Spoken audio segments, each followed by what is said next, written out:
السلام علیکم ورحمۃ اللہ وبرکاتہ. نحمده ونصلی علی رسولہ الکریم.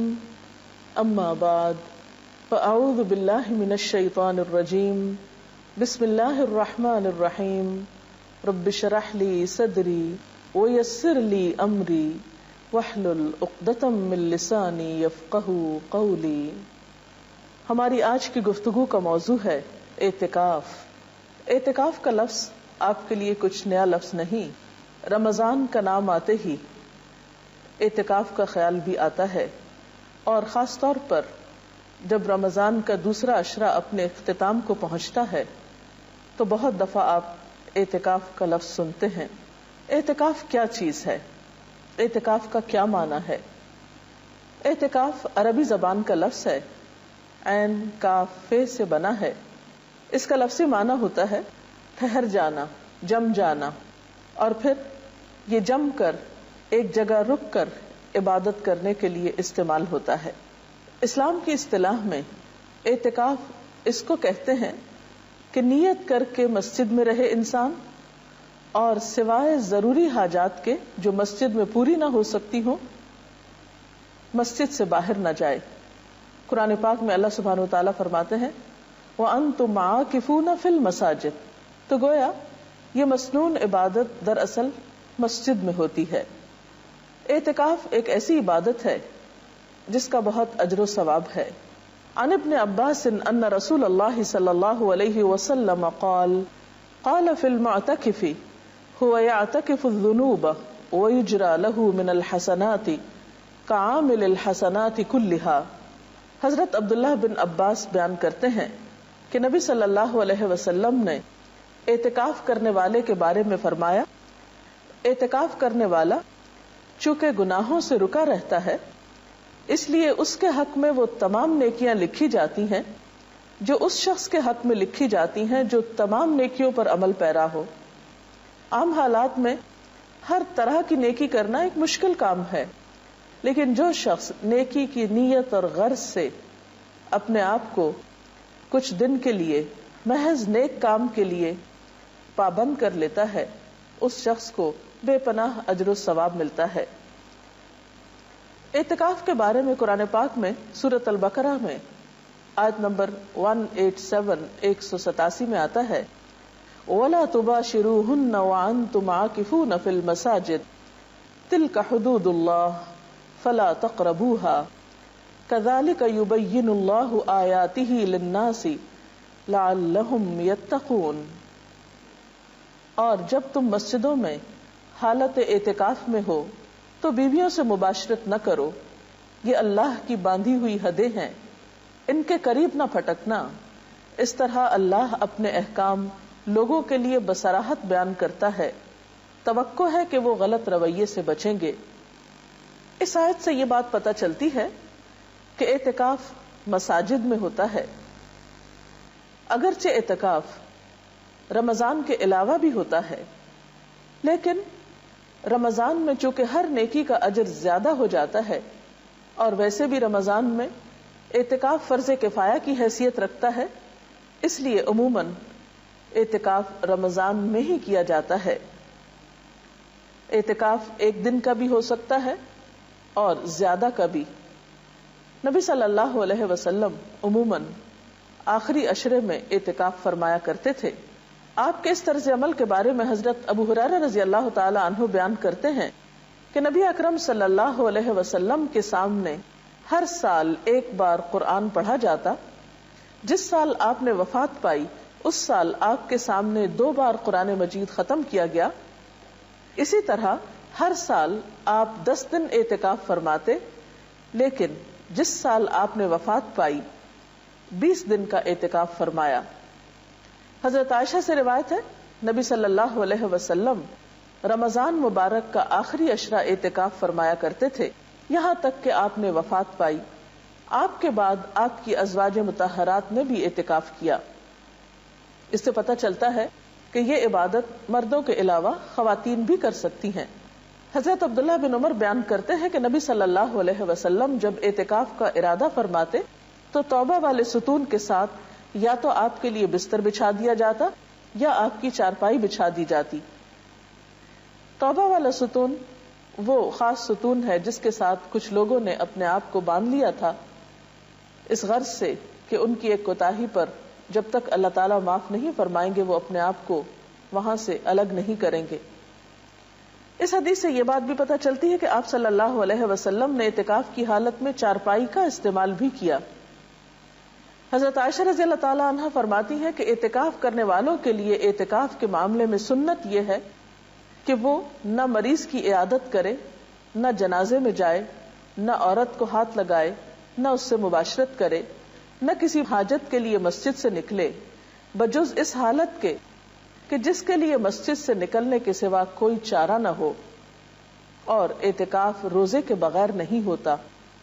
اگرچہ اعتکاف کے لیے ہر شخص اپنی مرضی کے مطابق اپنا ایک ٹائم ٹیبل بنا سکتا ہے، لیکن سہولت کے لیے یہاں پر چند ایسی باتوں کا ذکر کیا گیا ہے جو اعتکاف کرنے والوں کے لیے مفید ہو سکتی ہیں، کیونکہ کوئی بھی کام اگر پلاننگ کے ساتھ کیا جائے، اچھے طریقے سے کیا جائے، تو اس کا اجر و ثواب بھی کئی گنا بڑھ جاتا ہے اور انسان کا وقت بھی زیادہ بہتر طور پر استعمال ہوتا ہے۔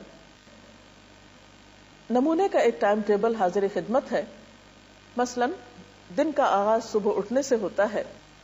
اعتکاف میں اگر آپ رات کے تیسرے پہر اٹھ جائیں اور اللہ پاک کے حضور مناجات کریں، دعائیں مانگیں، ذکر اذکار کریں، نوافل پڑھیں، تو وہ وقت عبادت کے لیے نہایت بہترین ہے۔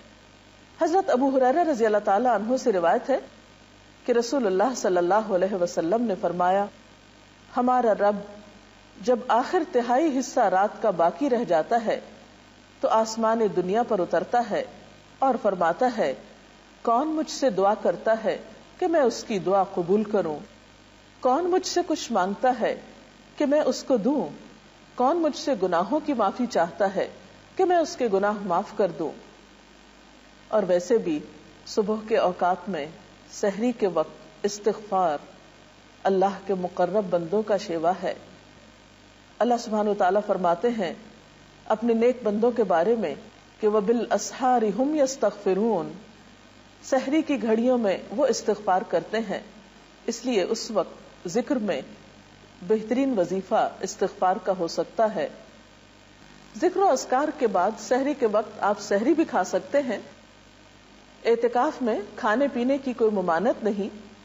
حضرت انس رضی اللہ تعالی عنہ سے روایت ہے کہ رسول اللہ صلی اللہ علیہ وسلم نے فرمایا، سحری کھاؤ کیونکہ سحری کھانے میں برکت ہے۔ اس کے بعد نماز فجر کا وقت آتا ہے۔ اگر خواتین گھر میں اعتکاف کر رہی ہوں تو ان کے لیے خاص طور پر فجر کی نماز میں لمبی نماز پڑھنا زیادہ مفید ہے۔ اس کے بارے میں حضور صلی اللہ علیہ وسلم کا طریقہ ہمارے سامنے ہے۔ بخاری کی روایت ہے کہ آپ صلی اللہ علیہ وسلم صبح کی نماز سے اس وقت فارغ ہو جاتے جب ہم میں سے کوئی اپنے پاس بیٹھنے والے کو پہچان لیتا۔ آپ اس میں یعنی فجر کی نماز میں 60 آیتوں سے لے کر 100 آیتوں تک پڑھتے تھے۔ تو اس سے پتہ چلتا ہے کہ ایک تو فجر کی نماز ذرا جلدی شروع کر لینی چاہیے، یعنی وقت ہوتے ہی اندھیرے میں۔ دوسرے یہ کہ وہ تمام نمازوں سے زیادہ لمبی نماز ہونی چاہیے جس میں 60 سے 100 آیات تک پڑھی جائیں اگر زبانی یاد ہو، اور اس کے لیے ظاہر ہے کہ پھر زبانی قرآن پاک یاد کرنے کی بھی کوشش کرنی چاہیے، تبھی اس سنت پر عمل ہو سکتا ہے۔ نماز فجر کے بعد صبح شام کے مسنون اذکار پڑھے جا سکتے ہیں۔ قرآن پاک میں اللہ سبحانہ وتعالیٰ فرماتے ہیں، یا ایھا الذین آمنوا اذکروا اللہ ذکرا کثیرا وسبحوہ بکرۃ واصیلا، اے لوگو جو ایمان لائے ہو، اللہ کو کثرت سے یاد کرو اور صبح و شام اس کی تسبیح کرتے رہو۔ نبی اکرم صلی اللہ علیہ وسلم نے بھی فرمایا کہ مجھے ایسے لوگوں کے ساتھ بیٹھنا حضرت اسماعیل علیہ السلام کی اولاد میں سے 4 غلاموں کو آزاد کرنے سے زیادہ پسند ہے جو نماز فجر سے طلوع آفتاب تک اللہ کا ذکر کرتے ہیں۔ تو اس سے پتہ چلتا ہے کہ یہ وقت ذکر کے لیے بہت بہترین ہے، اور ایسے لوگوں کے ساتھ بیٹھنے کو جو اس وقت ذکر کر رہے ہوں اللہ کے رسول صلی اللہ علیہ وسلم نے پسند فرمایا ہے، اور جس کی محفل میں اللہ کے رسول صلی اللہ علیہ وسلم بیٹھنا پسند کرے، پھر اس کی شان کیا ہو سکتی ہے؟ اس سے بڑھ کر اس کے لیے اعزاز کیا ہو سکتا ہے؟ ان اذکار کے علاوہ اس وقت آپ قرآن پاک کی تلاوت کر سکتے ہیں، کیونکہ قرآن پاک کی تلاوت کے لیے بھی یہ وقت بہت موزوں ہے۔ سورۃ بنی اسرائیل میں اللہ تعالیٰ فرماتے ہیں ان قرآن الفجر کان مشہودا، بے شک صبح کا قرآن حاضر کیا جاتا ہے، یعنی اس وقت فرشتے حاضر ہوتے ہیں۔ پھر اسی طرح اگر آپ اپنے اعتکاف ہی کی جگہ پر نماز، ذکر، تلاوت کے بعد سورج طلوع ہونے کا انتظار کریں، ذکر میں مشغول رہیں حتیٰ کہ نماز اشراق کا وقت ہو جائے، تو اس کو بھی ساتھ ہی ادا کر لیں۔ حضرت انس رضی اللہ تعالی عنہ سے روایت ہے کہ رسول اللہ صلی اللہ علیہ وسلم نے فرمایا، جس آدمی نے فجر کی نماز جماعت سے پڑھی، پھر سورج طلوع ہونے تک بیٹھ کر اللہ کا ذکر کرتا رہا اور 2 رکعت نماز ادا کی، یعنی اشراق کی نماز، اسے ایک حج اور ایک عمرے کا ثواب ملے گا۔ راوی نے کہا کہ رسول اللہ صلی اللہ علیہ وسلم نے فرمایا، پورے ایک حج اور ایک عمرہ کا ثواب، یعنی بہت ہی اجر و ثواب ہے اس وقت کی عبادت کا۔ اشراق کے نوافل کے بعد اگر آپ اپنے اعتکافی کی جگہ پر بیٹھ کر مزید کچھ قرآن پاک وغیرہ پڑھنا چاہیں تو ایسا بھی آپ کر سکتے ہیں، اور پھر مزید نوافل بھی پڑھ سکتے ہیں، کیونکہ حضور صلی اللہ علیہ وسلم نے فرمایا، اللہ تعالیٰ ارشاد فرماتا ہے، اے آدم کے بیٹے، دن کے شروع میں میرے لیے 4 رکعت نماز ادا کر، میں تیرے سارے کاموں کے لیے کافی ہو جاؤں گا۔ اس نماز کو چاشت کی نماز کہا جاتا ہے۔ اگر کچھ سستی یا تھکاوٹ محسوس ہو رہی ہو تو بہتر ہے کچھ دیر اب آپ آرام کر لیں۔ آپ لیٹ کر بھی ذکر اذکار کر سکتے ہیں، تھوڑی دیر کے لیے سو بھی سکتے ہیں، لیکن اگر آپ اپنی طبیعت اچھی پاتے ہوں تو بہتر ہے کہ اب آپ کچھ وقت مطالعے کے لیے نکالیں، دینی کتابوں کا مطالعہ، قرآن پاک کی تفسیر پڑھنا، اور اگر آپ پڑھ نہ سکتے ہوں تو کیسٹ لگا کر سننا، اور دینی کتب کو جو آپ کے روزمرہ کی دینی مسائل سے متعلق ہوں یا اخلاق اور کردار کو سنوارنے والی ہوں، ان کو آپ اپنے زیر مطالعہ رکھ سکتے ہیں، کیونکہ طلب العلم فریضۃ علی کل مسلم، علم کا حاصل کرنا، طلب کرنا ہر مسلمان پر فرض ہے، اور ویسے بھی علم کے سیکھنے اور سکھانے والے اللہ تعالیٰ کے محبوب بندے ہیں۔ پھر اس کے بعد ظہر کی نماز طویل ادا کریں، نوافل بھی پڑھ سکتے ہیں مزید، پھر تھوڑا سا قیلولہ آپ کر سکتے ہیں، کیونکہ اس سے آپ کو تہجد کے وقت اٹھنے میں، رات کو جاگنے میں سہولت ہو سکتی ہے۔ نماز ظہر کے بعد، قیلولہ کے بعد آپ کچھ وقت قرآن پاک کی کچھ سورتوں کو حفظ کرنے کے لیے، اور اگر آپ حافظ قرآن ہیں اللہ کے فضل سے، تو اپنے دہرائی کے لیے اس وقت کو استعمال کر سکتے ہیں، کیونکہ قرآن پاک اگر دہرایا نہ جائے تو انسان کو بھول جاتا ہے۔ عصر کی نماز بھی اسی طرح خوب اچھی طرح ادا کریں، طہارت وغیرہ کا اچھا اہتمام کریں، اور عصر کی نماز کو تاخیر سے نہیں پڑھیں، کیونکہ آپ صلی اللہ علیہ وسلم نے دھوپ کے پیلا پڑنے پر عصر کی نماز پڑھنے والے کو منافق قرار دیا ہے، اور قرآن پاک میں بھی اس نماز کی حفاظت کی بہت تاکید آئی ہے، حافظوا علی الصلوات والصلاة الوسطی وقوموا للہ قانتین، اپنی نمازوں کی حفاظت کرو، خصوصاً درمیانی نماز کی، اور اللہ کے آگے اس طرح کھڑے ہو جاؤ جیسے فرما بردار غلام کھڑے ہوتے ہیں۔ عصر سے لے کر مغرب تک کا وقت، اس میں آپ تسبیحات کر سکتے ہیں، اور اس وقت بھی ذکر کرنا نہایت پسندیدہ ہے۔ آپ نے فرمایا، مجھے ایسے لوگوں کے ساتھ بیٹھنا حضرت اسماعیل علیہ السلام کی اولاد میں سے 4 غلاموں کو آزاد کرنے سے زیادہ پسند ہے، جو نماز عصر سے غروب آفتاب تک اللہ کا ذکر کریں۔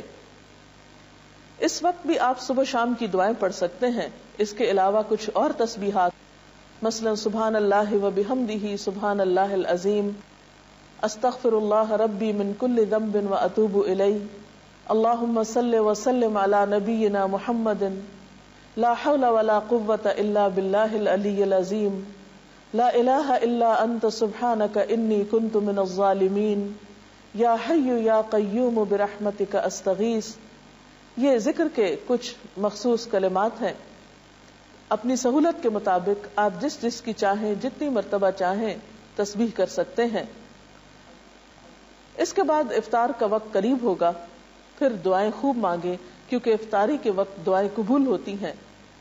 افطار میں کوشش کریں کہ آپ ہلکا کھانا پینا رکھیں، کیونکہ افطاری کے وقت اگر آپ بہت زیادہ کھا پی لیں تو آئندہ کی عبادت مشکل ہو جاتی ہے، کیونکہ اعتکاف میں انسان کہیں چل پھر بھی نہیں سکتا. اس لیے غذا کے بارے میں خاص احتیاط کی ضرورت ہے. ایسی غذاؤں سے بچیں کہ جن کی وجہ سے آپ کے معدے پر بوجھ